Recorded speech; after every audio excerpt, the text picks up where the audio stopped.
সম্মানিত হাজির, তাহলে আপনি আল্লাহ রাব্বুল আলামিনের আইন মানতে কেন বাধ্য? কেন আপনি ইচ্ছাই হোক অনিচ্ছাই হোক আল্লাহ রাব্বুল আলামিনের আইনটা মানবেন? আমি সেটাই আপনাকে বোঝানোর চেষ্টা করছি। আল্লাহ রাব্বুল আলামিন বলছেন, রাহমাতি ওয়াসিআত কুল্লা শাই।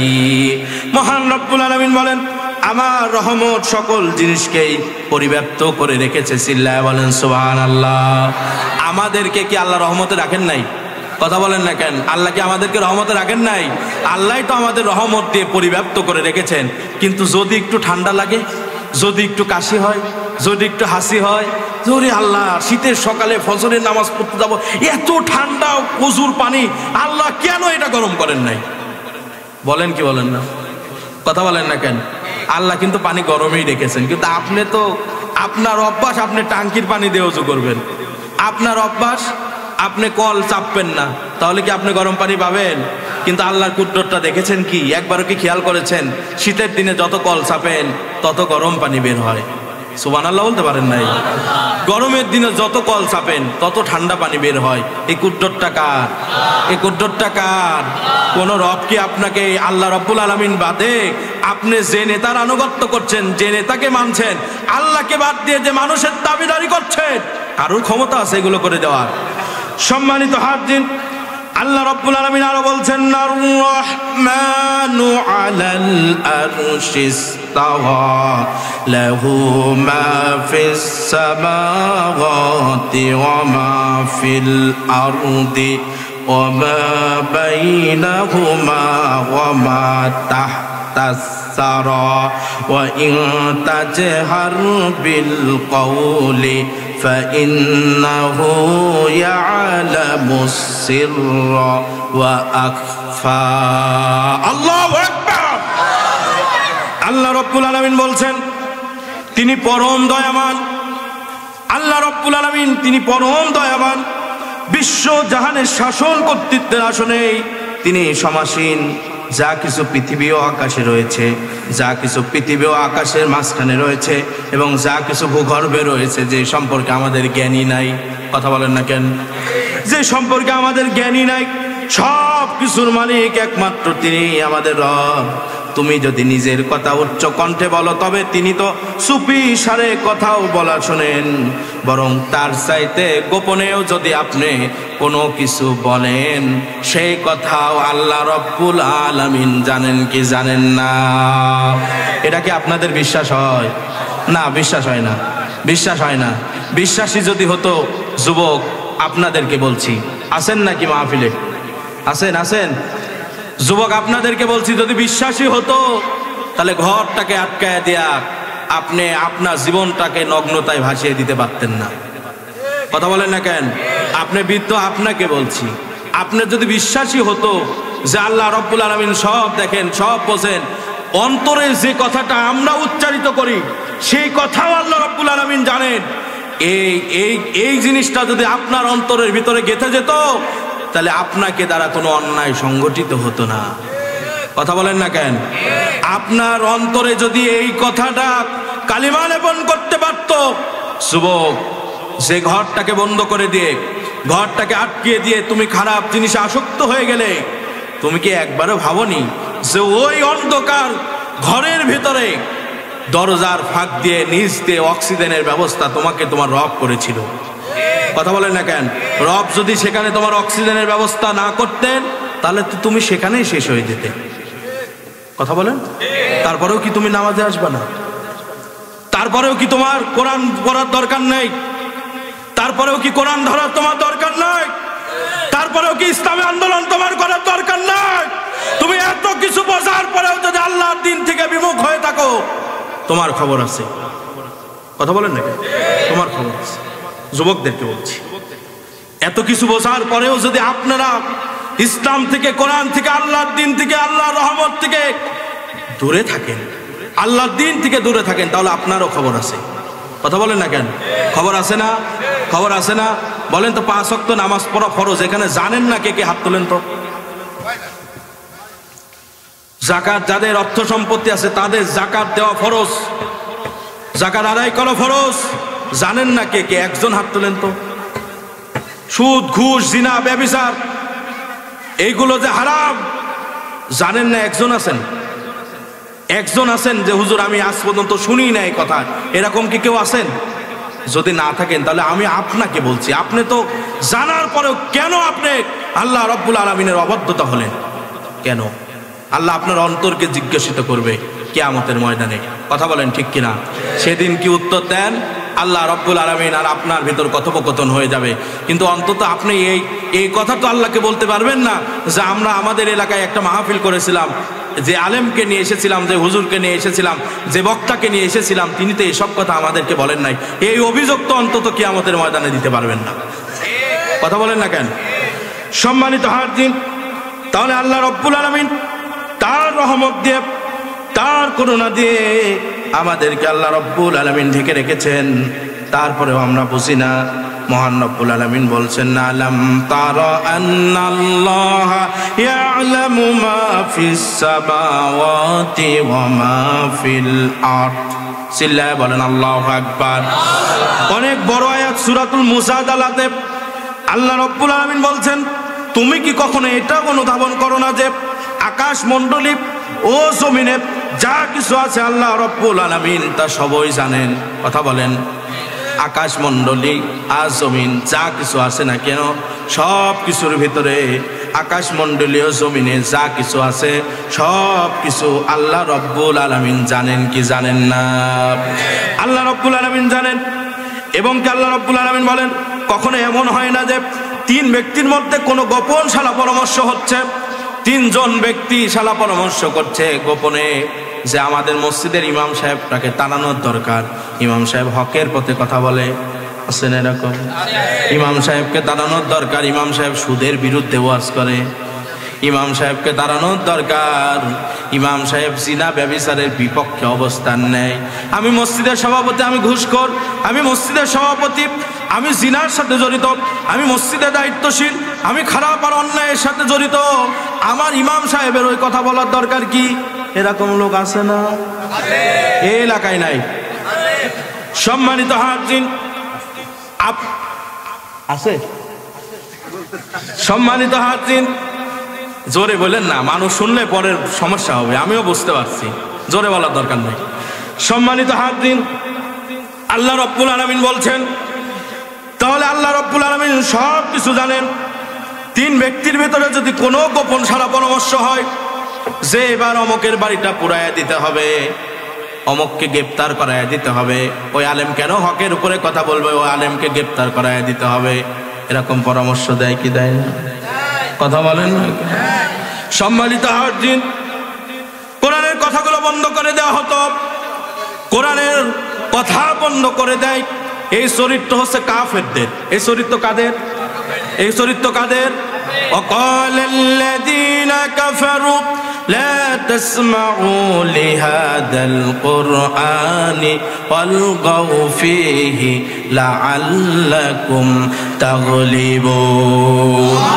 আবু জেহেল ছিল যারা কোরআনের বিরোধিতা করত তারা। কথা বলেন না কেন? যেখানে কোরআনের কথা হবে সেখানে 144 জারি করা হবে। কোরআনের মাহফিল করতে হলে আবু জেহেলের অনুমতি লাগবে, পারমিশন লাগবে। কোরআনের মাহফিল করতে হলে আবু জেহেলকে সভাপতি বানানো লাগবে। কথা বলে না? এরকম সমস্যা হয় কি হয় না? কোরআনের মাহফিল করতে হলে আমাকে কেন পোস্টারে নাম দেয় নাই, আমার নাম কেন পোস্টারে নাই, আমার নাম কেন লিফলেটে নাই, এই মাহফিল করতে দেব না। এরকম গ্যাঞ্জাম আছে না? নতুন করে আবার শুরু হচ্ছে। কথা বলেন না কেন? নতুন করে আবার আবির্ভাব হচ্ছে। আমরা বলি এই কোরআন মুসলমানদের হৃদয়ের স্পন্দন। গত টার্মে যারা ছিল কোরআনকে আঘাত করার জন্য আল্লাহ রাব্বুল আলামিন দৃষ্টান্তমূলক শাস্তি তাদেরকে দিয়েছেন। আবার যারা কোরআনের বিরোধিতা করবে তাদেরকে আল্লাহ রাব্বুল আলামিন আস্থা করে নিক্ষেপ করবেন। কথা বলেন না কেন? কোরআনের সাথে থাকলে আল্লাহ সম্মানিত করেন, কোরআনের বিপক্ষে গেলে আল্লাহ বেইজ্জতি করেন। আলেমদেরকে ফাঁসির কাস্টে ঝোলানোর কারণে আল্লাহ রাব্বুল আলামিন 90 জাহেলকে বাংলাদেশ থেকে বিতাড়িত করে তার দাদা বাবুর দেশে নিয়ে গিয়েছে। দাদা বাবুদের কথা বললে আবার আমাদের কিছু ভাইয়েরা রাগ করে। কথা বলেন না কেন? মায়া কান্না শুরু হয়েছে। সম্মানিত হাজির, মায়া কান্না করে লাভ নাই। কোন জালেমদের পক্ষে যিনি সাফাই গাবেন তিনিও জালেম, কোন খারাপের পক্ষে যিনি সাফাই গাবেন তিনিও খারাপের পক্ষ অবলম্বনকারী, যিনি মিথ্যার পক্ষে সাফাই গাবেন তিনিও মিথ্যাকারী, তিনিও মিথ্যাবাদী, যিনি শিরিকের পক্ষে সাফাই গাবেন বুঝতে হবে তিনিও শিরিকের সাথে জড়িত। কথা বলেন না কেন? চোর চোরকে ভালোবাসে, ডাকাত ডাকাতকে ভালোবাসে, অপরাধী অপরাধীকে ভালোবাসে। অপরাধী কখনো মুমিনের অন্তরঙ্গ বন্ধু হতে পারে না। আপনি অন্তরঙ্গ বন্ধু যদি করেন স্বৈরাচারীর সাথে, তাহলে বুঝতে হবে আপনিও স্বৈরাচারীর পথে হাঁটছেন। সেটা যদি আমি হই, আমিও। কথা বলেন, তিনি যদি আপনি হন, আপনিও। তিনি যদি এই মুরব্বী হন, তাহলে এই মুরব্বীও। কথা বলেন না কেন? আমি কি কারোর বিপক্ষে বলেছি? কালকে আবার সমালোচনা করেন না যে হুজুর বিরোধিতা করে গেল আমাদের, এই ওয়াজ করেন না। সম্মানিত হাজির, আপনি যাই করেন না কেন কোরআনের পক্ষে থাকেন, ইসলামের পক্ষে থাকেন, দ্বীনের পক্ষে থাকেন, ইসলামী আন্দোলনের পক্ষে থাকেন। ইসলামী আন্দোলন ফরজ আল্লাহ করেছেন, ইসলাম রাষ্ট্র ব্যবস্থায় নিয়ে যাওয়া ফরজ, এটা আল্লাহ রাব্বুল আলামিন করেছেন, এটা কোনো মানুষের বিধান না। কথা বলেন না কেন? বরঞ্চ আল্লাহ বলেছেন ইসলাম ব্যতি রেখে অন্য কোন জীবন ব্যবস্থা যদি কেউ তালাশ করে তাহলে তার খবর আছে। কথা বলেন না কেন? এই কথা কার? তার খবর আছে। এটা যদি আমি করি আমারও খবর আছে, এটা যদি আটনসিন মুনির তিনি করেন তিনারও খবর আছে, এটা যদি প্রধানমন্ত্রী করে প্রধানমন্ত্রীরও খবর আছে। কথা বলেন না কেন? সম্মানিত হাজির, তাহলে আল্লাহ রাব্বুল আলামিন বলছেন তোমরা যে দুইজন মিলে শালা পরব, তিনজন মিলে যে শালা পরামর্শগুলো করো, তোমরা তো বুঝতে পারো না, গোপনে যত মিটিংই করো না কেন ওই মাহফিল হতে দেওয়া যাবে না, ওই আলেমদেরকে আর এলাকায় ঢুকতে দেওয়া যাবে না। ওই আলেম কোরআনের হক কথা বলে, আমার বিরুদ্ধে বলে, আছে না? আছে মানে আমার কত এমনও কিছু কিছু এলাকা ছিল যে এলাকায় কোরআনের কথা বলতে দেয় নাই। এরকম গত 16 বছর দেখেছেন কি দেখেন নাই? কথা বলেন না কেন? আবার নতুন করে এরকম চিন্তা ভাবনা মানুষজন নিচ্ছে, তাদের আগেই সাবধান হওয়ার দরকার। আমরা তাদেরকে ভালোবাসি, এজন্য সাবধান করছি। কথা বলেন না কেন? আজ যদি কেউ মনে করে যে আমাদের বিরুদ্ধে বলে গেল, তাহলে এটা তার জন্য গজব, তার জন্য খারাপ। সম্মানিত হাজির, আল্লাহ রাব্বুল আলামিন বলছেন তোমরা যদি 4জন মিলে কোনো শালা পরামর্শ করো, গোপনে যদি কোনো মিটিং করো, তাহলে সেখানে আল্লাহ রাব্বুল আলামিন 5 নম্বরে হাজির হয়ে যান, মানে সেখানে আরেকজন থাকেন, তিনি তোমাদের রব। তোমরা যদি 6 জন মিলে কোনো শালা পরামর্শ করো, গোপন বৈঠক করো, তাহলে আল্লাহ রাব্বুল আলামিন সেখানে উপস্থিত থাকেন, কিন্তু তোমরা দেখতেও পারো না, জানো না। কথা বলেন ঠিক কি না? সম্মানিত হাজির, আল্লাহ রাব্বুল আলামিন বলছেন তোমরা সংখ্যাকারীরা কম হও বা বেশি হও, তারা যেখানেই থাকো না কেন, আল্লাহ রাব্বুল আলামিন তোমাদের সাথেই আছেন, সবকিছু দেখছেন। অতঃপর পর কিয়ামতের দিন আল্লাহ তাআলা তাদের সবাইকে বলে দিবেন তারা কি কাজ করে এসেছে। আল্লাহ তাআলা সর্ব বিষয়ে সম্মুখ অবগত আছেন। কথা বলেন ঠিক কি না? আপনি ভালো কাজ করে এসেছেন না খারাপ কাজ করে এসেছেন? আপনি আলেমের পক্ষে ছিলেন না জালেমদের পক্ষে ছিলেন? আপনি কোরআনের পক্ষে ছিলেন না কোরআনের প্যান্ডেল ভাঙার পক্ষে ছিলেন? এটা আপনি জানেন, আর কেউ জানেন না, দুনিয়ার মানুষ জানেন না, শুধু আপনি জানেন। আর যিনি জানেন তিনি কে? যিনি জানেন তিনি কে? এবার বলেন, আল্লাহ শুধু জানেন, আর কেউ জানেন না। শাস্তি কম হবে না বেশি হবে? কথা বলে না। শাস্তি কম হবে না বেশি হবে? সম্মানিত হাজির, আল্লাহ রাব্বুল আলামিন বলেন ইত্তাবিউ মা উনসিলা ইলাইকুম মির রাব্বিকুম ওয়া লা তাত্তাবিউ মিন দুনিহি আউলিয়া।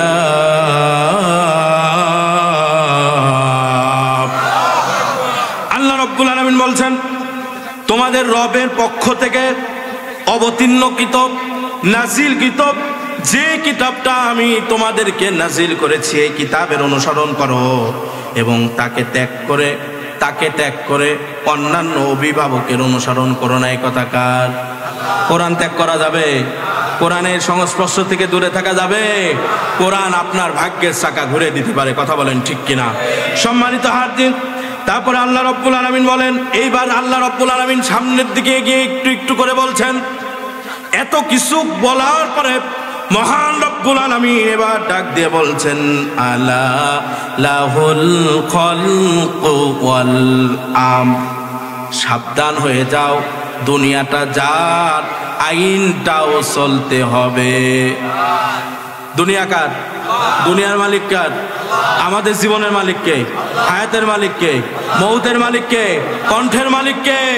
সব কিছুর মালিক যিনি, এই জমিনে তার আইন প্রতিষ্ঠা করার, সংগ্রাম করে তার আইন প্রতিষ্ঠা করার দায়িত্ব আল্লাহ রাব্বুল আলামিন আমাদেরকে দিয়েছেন। কথা বলেন না কেন? এর থেকে মুখ ফিরিয়ে নেওয়ার কোনো জায়গা আছে? উপায় আছে? যদি আপনি মুখ ফিরে নেন তাহলে কিয়ামতের ময়দানে আল্লাহ রাব্বুল আলামিনের কাঠগড়ায় আপনার দাঁড়াতে হবে। আল্লাহ রাব্বুল আলামিন বলছেন ইনিল হুকমু ইল্লা লিল্লাহ আমারা আল্লা তা'বুদু ইল্লা ইয়্যাহু যালিকাদ দীনুল কাইয়্যিম। চিল্লায় বলেন আল্লাহু আকবার। মহান রব্বুল আলামিন বলেন আইন জারি করার মতন অধিকার একমাত্র আল্লাহ তাআলার। কার? আইন জারি করার দায়িত্ব কার উপরে? মালিককে। আইন জারি করার মালিক, অধিকার একমাত্র আল্লাহ রব্বুল আলামিন তার। আর তিনি আদেশ দিচ্ছেন তোমরা আল্লাহ ছাড়া অন্য কারোর দাসত্ব করবে না, কারণ এটাই হচ্ছে সঠিক জীবন ব্যবস্থা। কার কথা? আল্লাহ রব্বুল আলামিন বলছেন আল্লাহ ছাড়া আর কারোর আইন মানা যাবে? আল্লাহ ছাড়া আর কারোর বিধান মানা যাবে? আল্লাহ ছাড়া আর কারোর দাসত্ব করা যাবে? আল্লাহ ছাড়া আর কারোর গোলামি করা যাবে?